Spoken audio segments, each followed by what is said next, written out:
New technology may help inform brain stimulation. New technology may help inform brain stimulation. You're listening to World Reading Club's Technical News Reading, presented by Hakeem Alibokis Alexander on Spreaker's Social Podcasting, presented for World Reading Club in association with Uniquilibrium. This edition's reading focus comes to us from neurosciencenews.com and is titled New Technology May Help Inform Brain Stimulation. It was published on January 27th, 2023 on neurosciencenews.com. I'm changing my background here. Alright. Summary. A new technique that uses ultrafast fMRI is able to capture brain activity at sub-second levels. The technique allows for real-time monitoring of the brain under stimulation conditions. Source: University of Queensland. Brain stimulation, such as deep brain stimulation, DBS, is a powerful way to treat neurological and psychiatric disorders.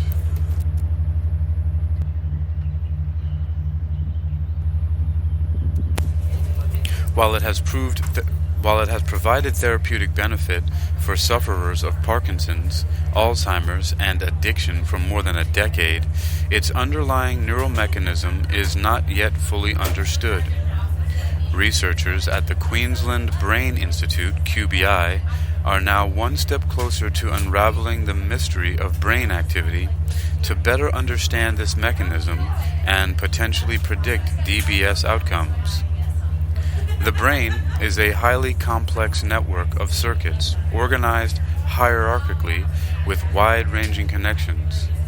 Connections go in different directions, forwards and backwards, and between neurons that are either excitatory, the accelerators of a response, or inhibitory, the brakes modifying a response.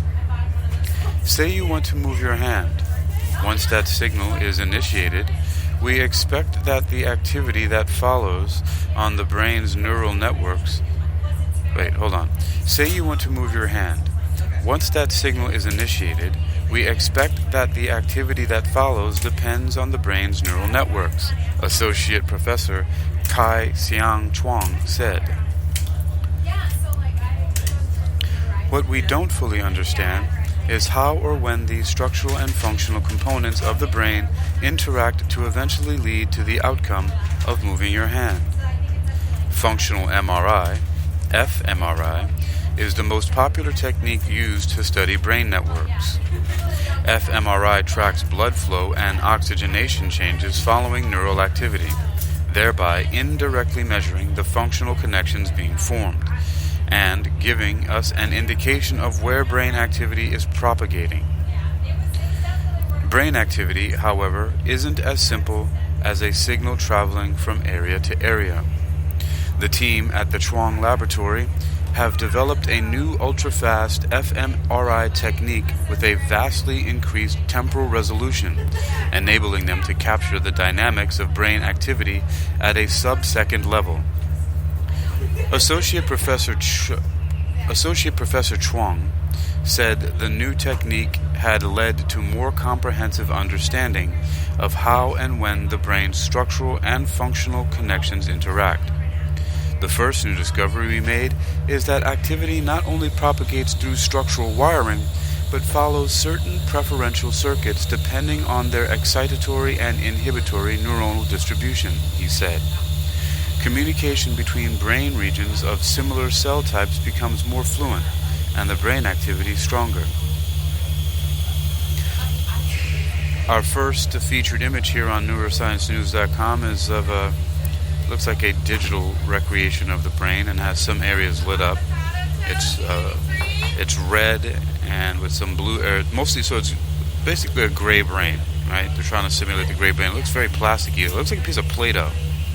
Anyway, it's mostly gray, and then on top of it, splattered across, there's some red areas with a few blue areas lit up there, or highlighted. And the caption reads, "Mouse brain activity under optogenetic stimulation detected by ultrafast fMRI technique. Red shows a positive response, reflecting excitatory activity, and blue shows a negative response, reflecting inhibitory activity. The credit is to Associate Professor Kai Xiang Chuang from Queensland Brain Institute." Wow, apparently that's a fMRI image of the brain. It's quite funny looking. Alright, Neuroscience News continues. The Chuang group tracked the brain activity of mice both while stimulated and at rest using their ultrafast fMRI technique. When the brain was stimulated, activity followed the structural wiring in the forward direction, from A to B and then B to C. When the brain was at rest, activity was more dependent on cell type organization and less on structural wiring, propagating between C and B but not with A, if that's where the preferential circuit was. This means that how information is processed is actually dependent on your state, where it was previously thought that the brain activity functioned in the same way whether at rest or busy doing a task. The second discovery we made was that the blood signal detected by fMRI could reflect the network organization and cell type distribution, Associate Professor Chuang said. These findings have significant implications for how brain structure shapes function and how to predict activity based on the knowledge of this structure. More practically, what we now know will impact the design of DBS and other brain stimulation techniques. The next steps are to work with clinicians versed in brain stimulation to determine how we can utilize this knowledge combined with human data to improve our understanding of DBS. This more comprehensive understanding could help enable us better predict DBS results and potentially improve its design for better therapeutic outcomes. About this neurotech and DBS research news. Author Merritt Pai, University of Queensland. So contact Merritt Pai, University of Queensland. The image I referred to earlier is credited to Associate Professor Kai Xiang Chuang from Queensland Brain Institute.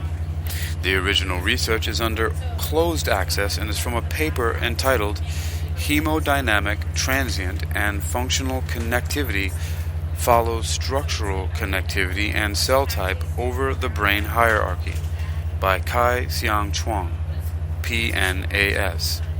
While I take a sip of coffee, you can continue listening to this binaural beat that I created under demi-cerebral neurophasing, or demi-phase, by yours truly, Hakeem Ali Bokus Alexander. It's called Vesper Dust, and we'll come back in just a moment with an abstract from the paper here on neurosciencenews.com. Just a moment.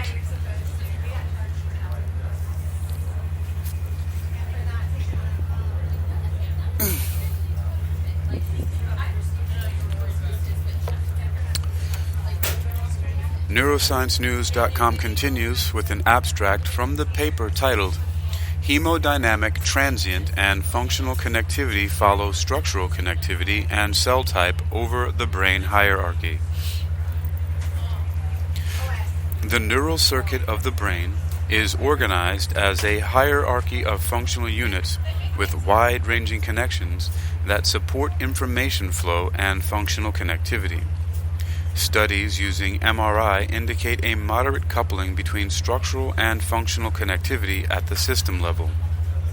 However, how do connections of different directions feed forward and feed back, and regions with different excitatory and inhibitory neurons shape the hemodynamic activity and functional connectivity over the hierarchy are unknown.